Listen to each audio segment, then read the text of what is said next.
So, bago po tayo magsimula, tayo po muna ay magdeklara ng ating declaration of faith.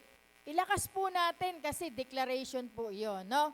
In 3, 2, 1, Jesus, I am super blessed, I am Macarius. Ayan.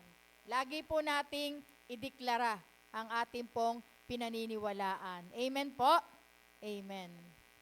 So, mga kapatid, bago po natin pag-aralan ang ating pong aralin ngayong gabi, our powerful message is the attributes of God. No? So, mga kapatid, kilala ba talaga natin ang Diyos? Kilala po ba talaga natin ang ating Diyos? Maraming tao po ang nakakakilala sa pangalan ng Diyos. Alam natin na siya ay Diyos. Alam natin na siya ang lumikha ng langit at lupa. At alam din po natin na siya ang ating tagapagligtas. Amen po? Amen. Pero ang tanong, gaano natin siya kakilala? Masagot po ba natin?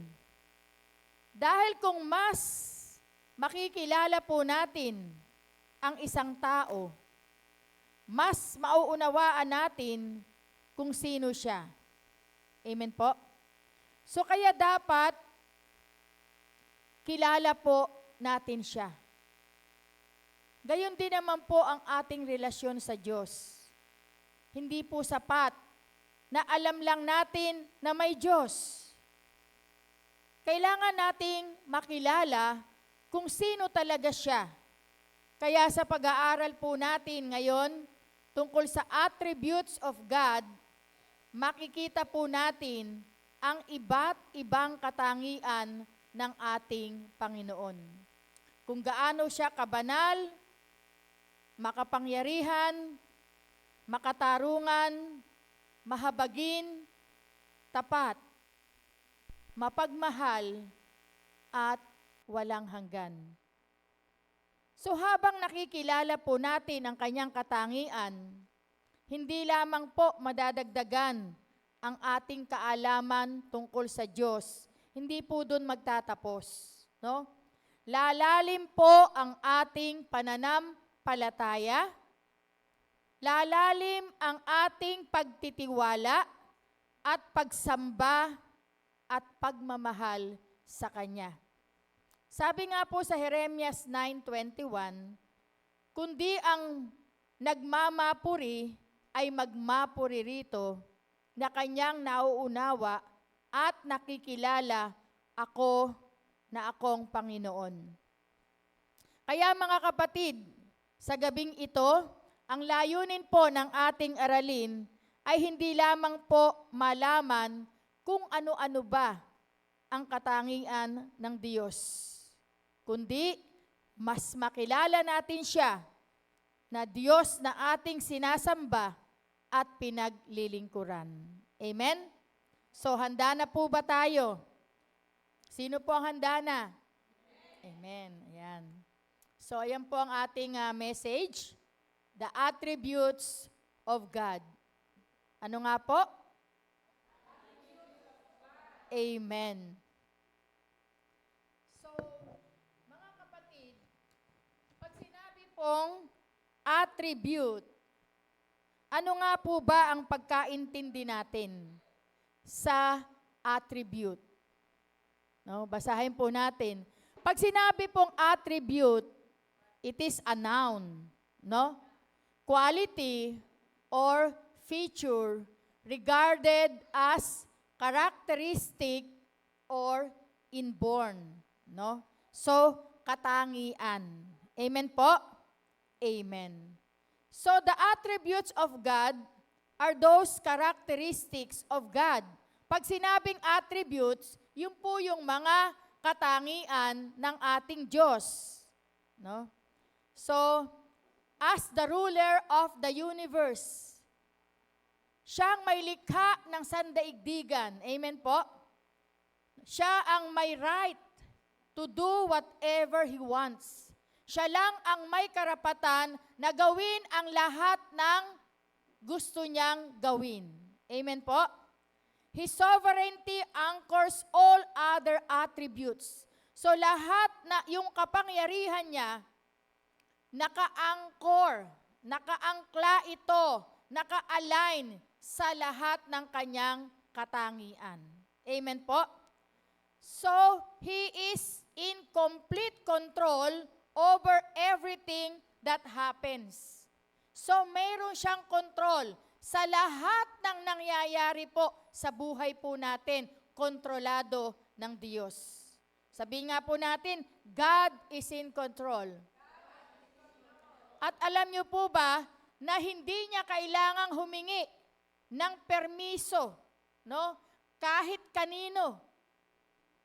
Gagawin niya ang lahat ng gusto niyang gawin. It means God never loses His control. Kung ano ang gagawin niya, hindi nawawala yung control niya. Amen po? Amen. So patunay po ang mga verses na ito. Sundan niyo po ako sa Isaiah 41:10 ng Good News Bible. No? From the beginning, I predicted the outcome. Long ago, I foretold what would happen. I said that my plans would never fail, that I would do everything I intended to do. Dahil ang Diyos, mga kapatid, is in control. No? In control siya sa lahat ng nangyayari. Kaya mga kapatid, sa umpisa pa lang, alam na ng Diyos. Amen? Umpisa pa lang, alam na ng Diyos. At yung mga plano niya, mga kapatid, hindi po nabibigo. Kung minsan, nabibigo tayo. Kasi iba yung ine-expect natin sa gagawin sa atin ng Diyos. Ang Diyos po, gagawin ng lahat ng kanyang ini-intend o nais gawin. Amen po? Kaya minsan, may mga plans si Lord sa ating ikakabuti. Pero minsan, iba naman ang ating gusto. No? Pero, minsan akala natin, masama ito sa atin. Malungkot tayo sa nangyayari. Tingnan natin, mga kapatid, ang sabi diyan, my plans would never fail. Sa tingin mo, nag-fail yung gusto mo. Pero yung plan sa iyo ni Lord will never fail. Amen po ba? Kaya yung mga may pinagdadaanan po dyan, no? Na kung ang gusto natin ay hindi po natupad, iba po ang kalooban ng Lord. Tandaan po natin lagi, mas better ang plan ng Panginoon. Amen po? Amen. So tingnan po natin sa First Chronicles 29:11, 12 ng Good News Bible. Sabay niyo po ako. You, sino po yon? Si Lord, are great and powerful, glorious, splendid, and majestic. Everything in heaven and earth is yours, and you are King, supreme ruler over all. All riches and wealth come from you. You rule everything by your strength and power, and you are able to make anyone, sabi niya, anyone great and strong. Di po ba? Ang daming sinabi. Si Lord, great, powerful siya, glorious, splendid, majestic. Lahat ng meron tayo, mga kapatid, no? Lahat, kayamanan, lahat po na yan galing sa Panginoon. Amen po? At lahat ay pinangungunahan niya sa pamagitan ng kanyang lakas at power, sa pamagitan ng kanyang kapangyarihan. And you are able to make anyone great and strong. Siya lang ang kayang magpalakas sa atin, mga kapatid.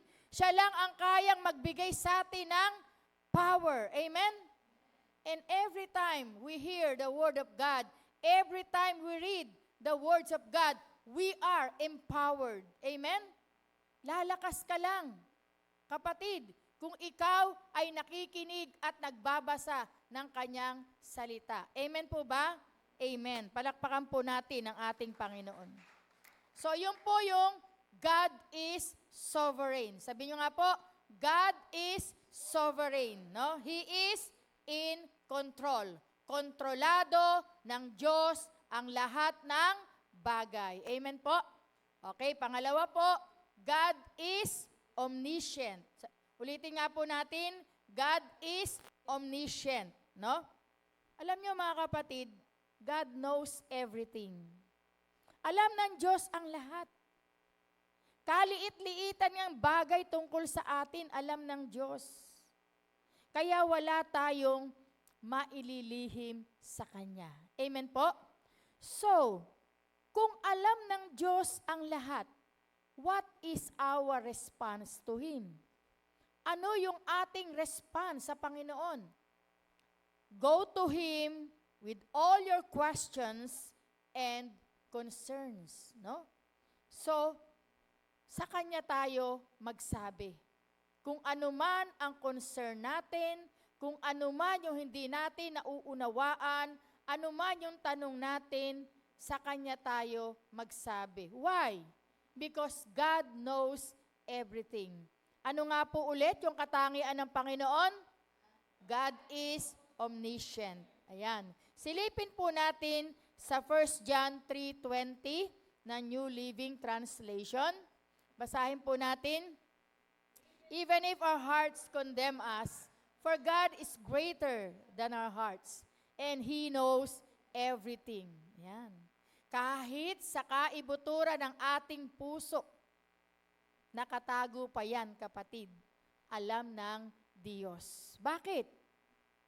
No? Kasi God is greater than our hearts. No? God knows all things. Omni means all. Tandaan po natin. Omni means all. Kaya alam ng Diyos lahat. He never learns something new.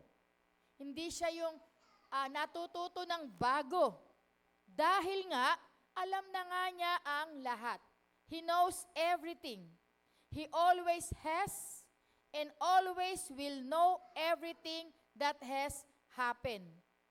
Yung nangyari noon, nangyayari ngayon, at mangyayari pa sa darating, alam ng Diyos. Amen po?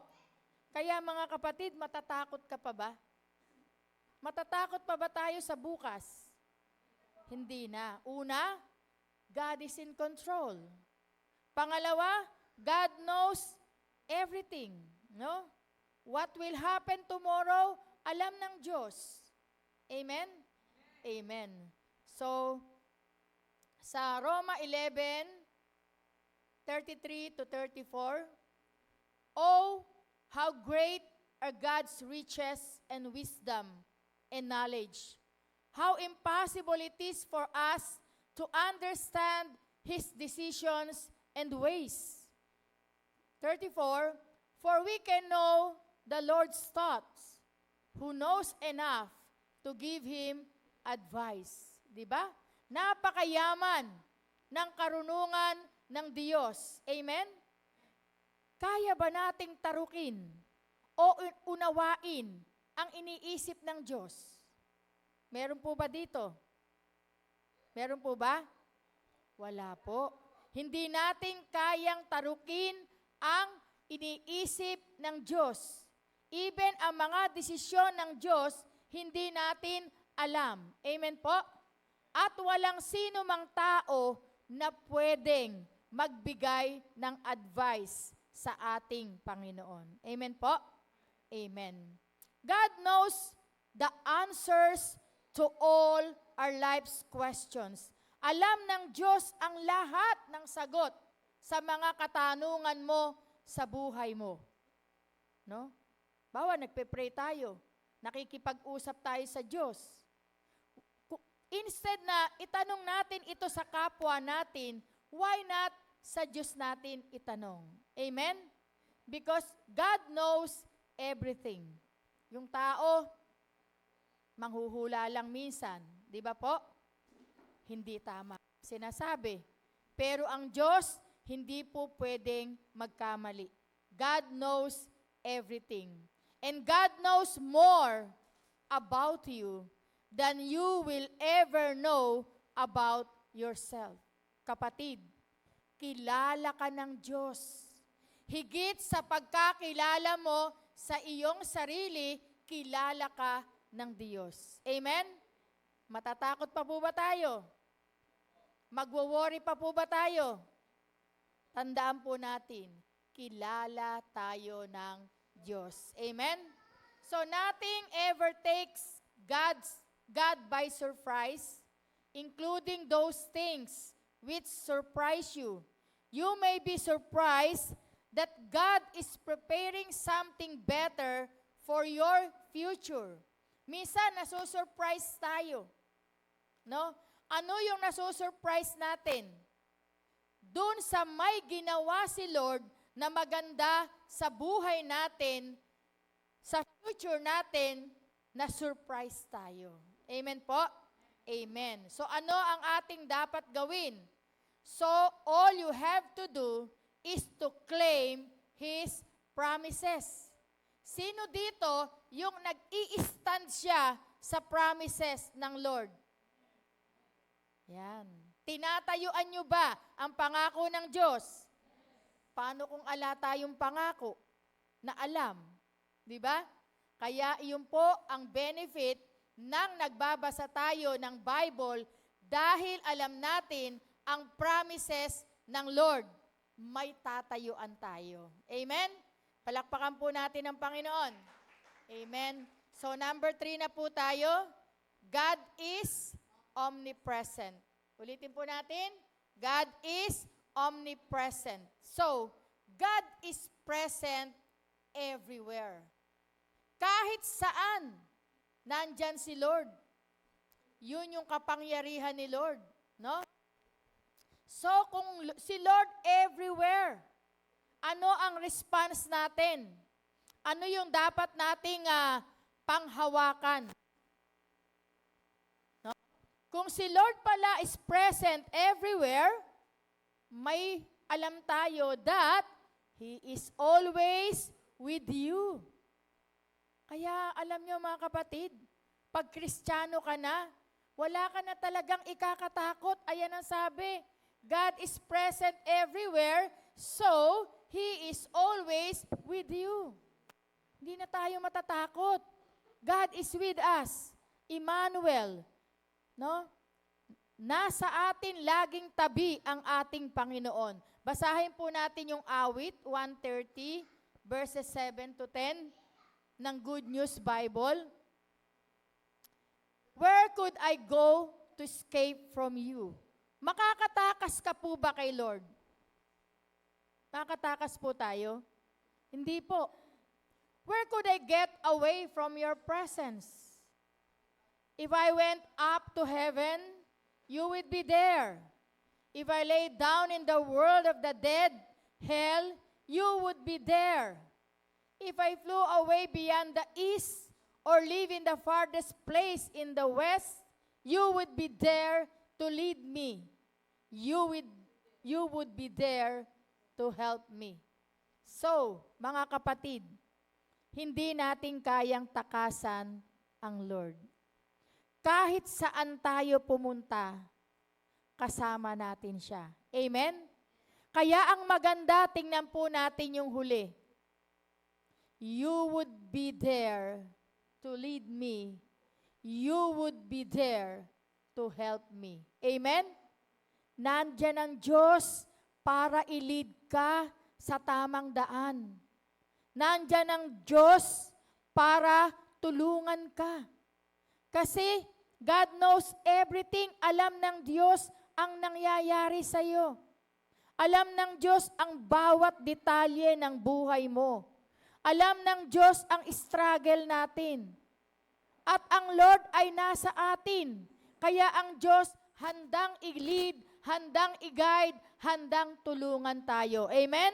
Palakpakan po natin ang ating Panginoon. So God is everywhere, all the time. No? All the time, God is everywhere. There is nowhere you will go that He is not there. Meron ka bang lugar na pupuntahan na wala doon ng Diyos? Wala. The directions seen in this passage are very interesting. Heaven is up, and Sheol or hell is down. Going east or going west, it's a poetry which only means that David shows that God has the whole map covered. No? So tingnan po natin yung 1 Corinthians 3:16. Yung New International Version. Don't you know that you yourselves are God's temple and that God's Spirit lives in you? No? Ang ganda po ng verse na to. Ang atin daw pong mga sarili, tayo daw po ay templo ng Diyos. Ano daw po tayo? Templo ng Diyos. And God's Spirit lives in you. No? Ang Spirit ng Lord ay namamahay sa atin. Kaya nga, ano ang idinidikta sa atin ng Spirit ng Lord? Ang mabubuting bagay. Pleasing to the eyesight of God. Amen? Anong didikta sa iyo ng Lord? Magbasa ng Bible. Sumama sa care group. Mag-Bible study. Umattend ng gawain. Amen? Gumawa ng bagay na kalugod-lugod sa paningin ng Diyos sapagkat ang Spirit niya ay namamahay sa atin. Tandaan po natin lagi, tayo ay templo ng Diyos. Amen? Amen. Jeremiah 23 to 34 ng Good News Bible. I am a God who is everywhere and not in one place only. No one can hide where I cannot see them.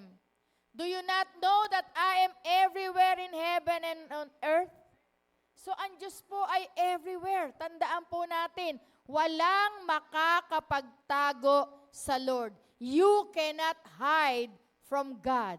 Amen?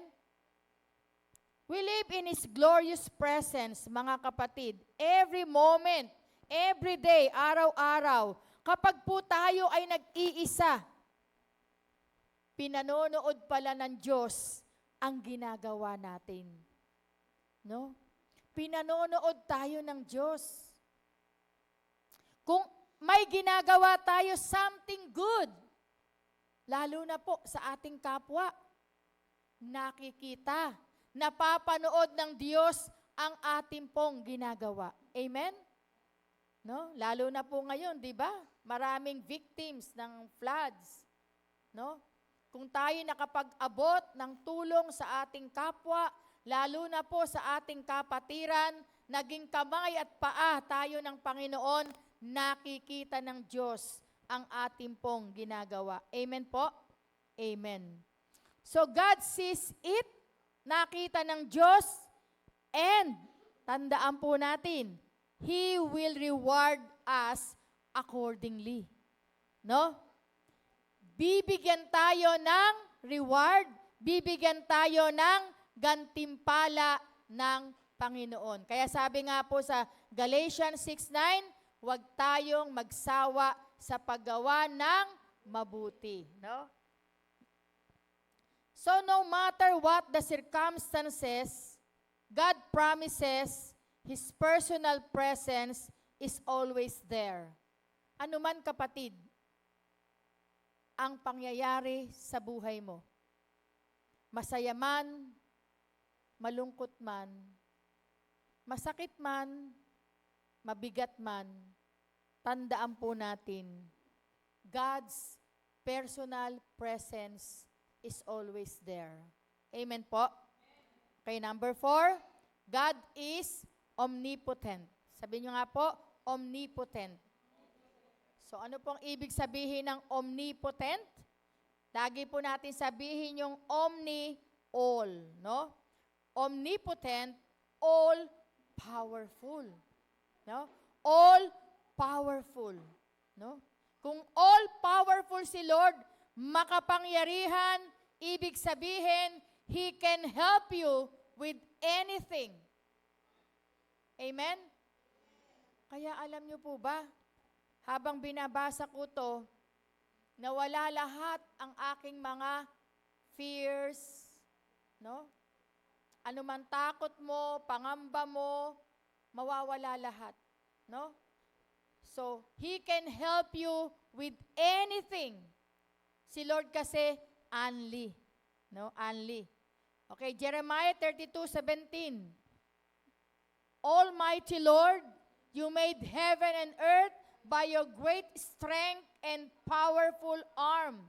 Nothing is too hard for you.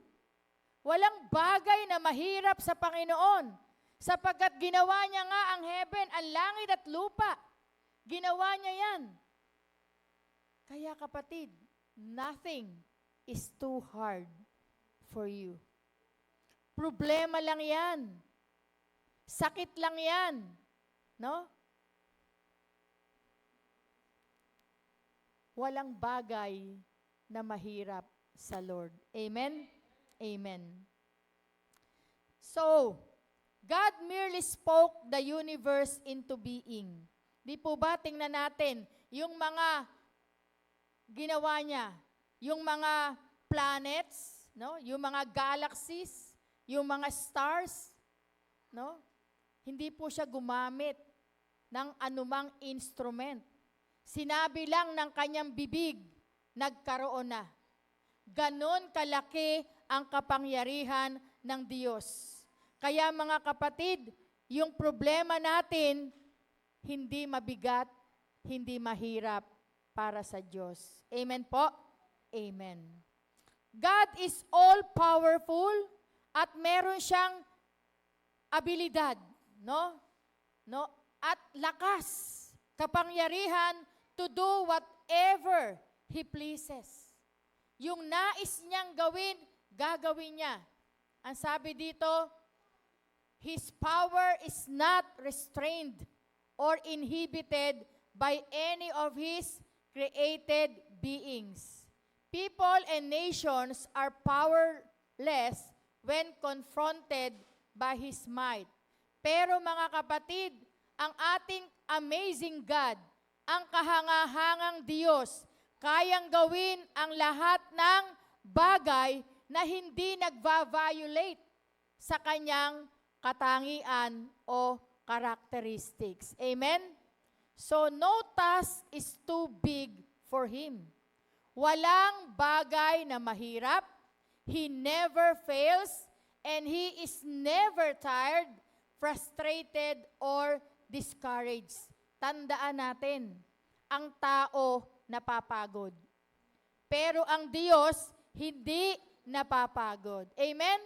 Kasi ang tao may limitations. Ang Diyos, walang limitations. Amen? Amen. So, tingnan po natin yung awit 8:3-4. When I look at the sky, which you have made at the moon and the stars, which you set in their places, what are human beings, that you think of them, mere mortals, that you care for them? Tingnan nyo mga kapatid, di ba ang Diyos? Ano ba tayo?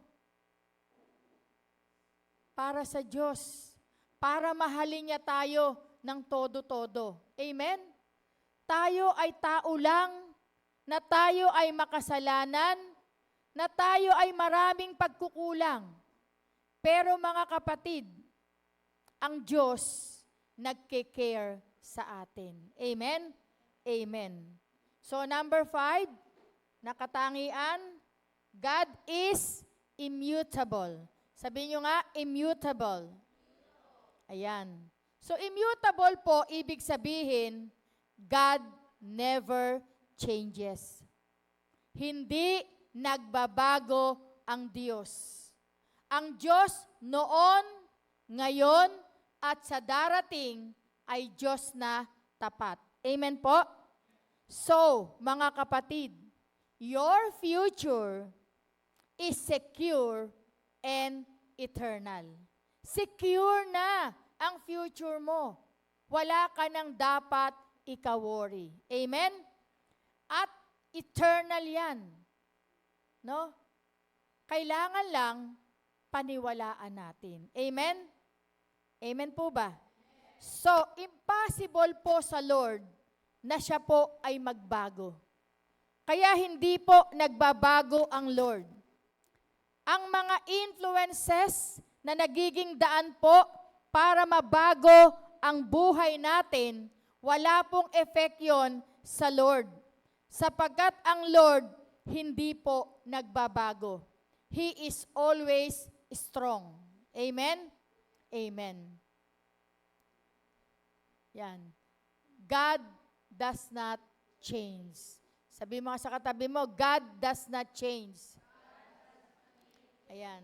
So, sa awit 33:11, but the plans of the Lord stand firm forever. Yon. Di po ba? Ang plano ng Lord, unchangeable.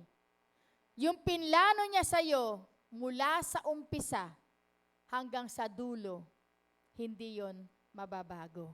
Amen? Mababago ang tao, but never God. Amen? The purpose of His heart through all generations. Amen po? Amen. So, lagi nating tandaan, mga kapatid, we are God's masterpiece. Sabihin mo nga, I am God's masterpiece. Napakagandang nilalang po tayo sa harap ng Diyos. Amen? Because God created us anew in Christ Jesus. Tayo po ay kawangis ng Diyos. Amen po? James 1:17, tingnan po natin. Every good and perfect gift is from above, coming down from the Father of the heavenly lights, who does not change like shifting shadows. No? Sun may change its place. Di ba yung araw? No?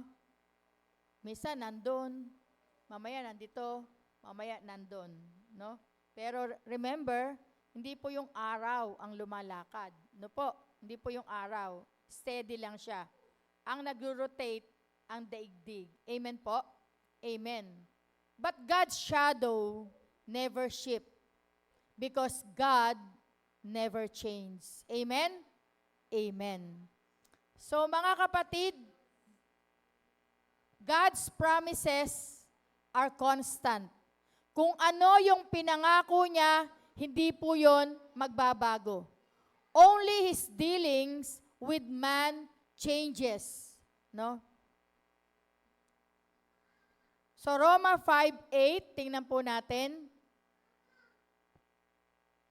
But God demonstrates His own love for us in this: while we were still sinners, Christ died for us.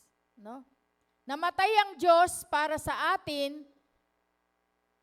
nung tayo ay makasalanan pa. Amen? And Hebrew 13:8. Basahin nga po natin, Jesus Christ is the same yesterday, today, and forever. So, God never changes, only people does. Tayo lang ang nagbabago, hindi si Lord. Amen? You can count on God because He never changes. Ito na po ang huli. Marami po yan, pero 6 lang po ang ibibigay ko po muna sa inyo. So, number 6 po, God is eternal. Ano nga po yung number 6? God is eternal. God is everlasting. Sabi nyo nga po, everlasting. Yan. So, our lives and relationship with God will last forever. Mga kapatid, no? Yung buhay natin, yung relasyon natin sa Diyos, ito po ay forever. Kaya kung meron pong nagsasabi, walang forever, meron po. Our relationship with the Lord is, with God is forever. No? It will last forever. Isaiah 40, verse 28. Don't you know, haven't you heard, the eternal God, the Lord, the creator of the ends of the earth, doesn't grow tired or become weary. His understanding is beyond reach. Amen? It means, mga kapatid, God is everlasting. No beginning, no end. No? Wala siyang simula, wala siyang katapusan. And created time itself along with the universe. God is outside. God is outside of time and the creator of time. No? Siya ang may likha ng ating mga oras. God is not bound by hours, days, or years. He lives in a state of timelessness or eternity, and time didn't exist on its own. God brought time into existence. When He created the heavens and the earth, He also has no origin. Walang origin ang ating Diyos. Why? Because nobody made God. Amen?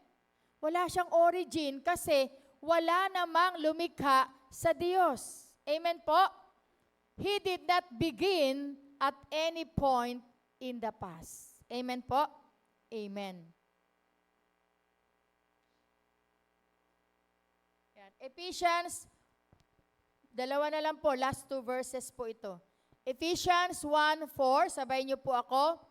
For He, God the Father, chose us in Him, kinino? Jesus, before the creation of the world to be the holy and blameless in His sight. So 17:24, the glory you gave me, Jesus, for you loved me before the world was made. Amen? So, eternal God. Our personal response, how long do you want to live? Gaano kahaba mo gustong mabuhay? Gusto mo ba 100 years? Sino gusto rito? 80 years. Yan. Then, your personal response is needed. Kung gusto mong mahaba ang buhay mo, kailangan mo yung personal response. When we choose to have a relationship with Jesus Christ, no? Nung tayo, pinili natin na magkaroon tayo ng relasyon sa Lord, kailan po nangyari? The moment we accepted Him as Lord and Savior. So, nung tayo ay gumawa ng desisyon sa buhay natin na nakipagkaisa tayo sa Lord, tinanggap natin siya, nagkaroon tayo ng relationship with the Lord, God gave us eternal promise. No? Anong promise? eternal promise. Yung promise na hindi nabe-break. Yung promise na hindi nasisira. No? It extends beyond the boundaries of time. An everlasting life. Yun yung eternal promise na binigay ng Lord nung tayo po ay nagkaroon ng relationship sa Kanya. Ano po yun? Everlasting life. Saan po makikita? Ito po last verse, John 3:16. Ano po yun? Andyan po ba? Nakasulat po? O wala po? Sige, recite po natin. For God so loved the world that He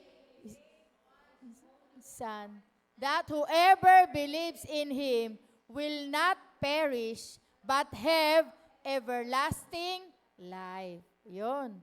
That is the eternal promise of God dun sa lahat ng tumanggap sa Kanya at naging anak.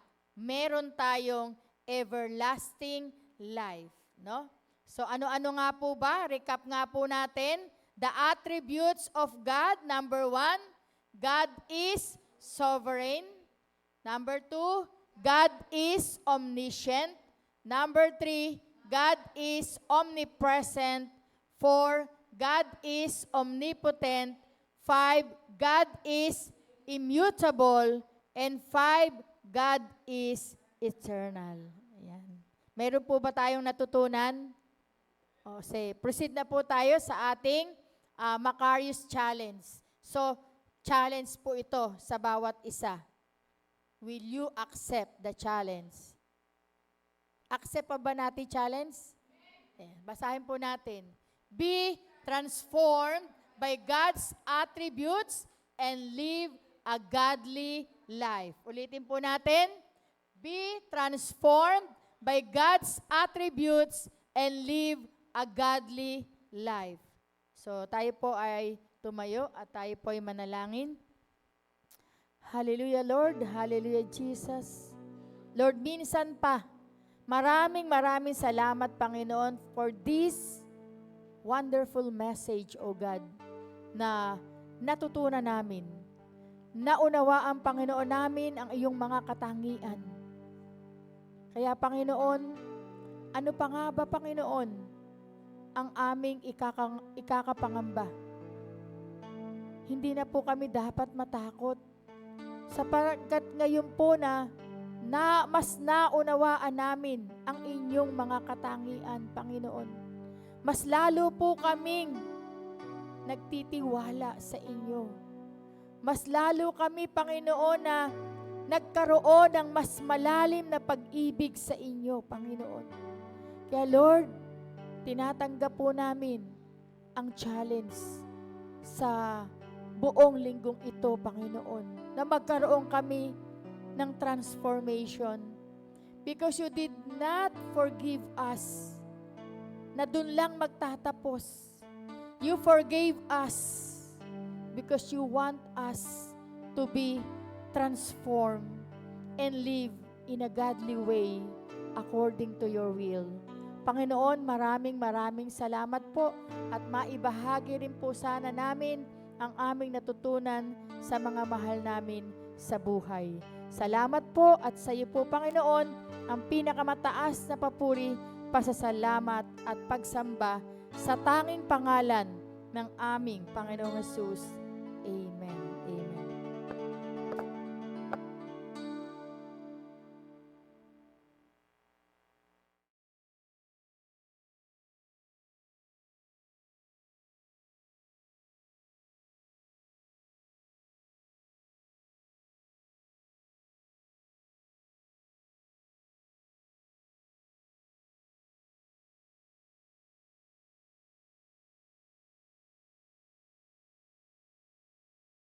Good day, brothers and sisters! May natutunan po ba tayo sa ating lesson?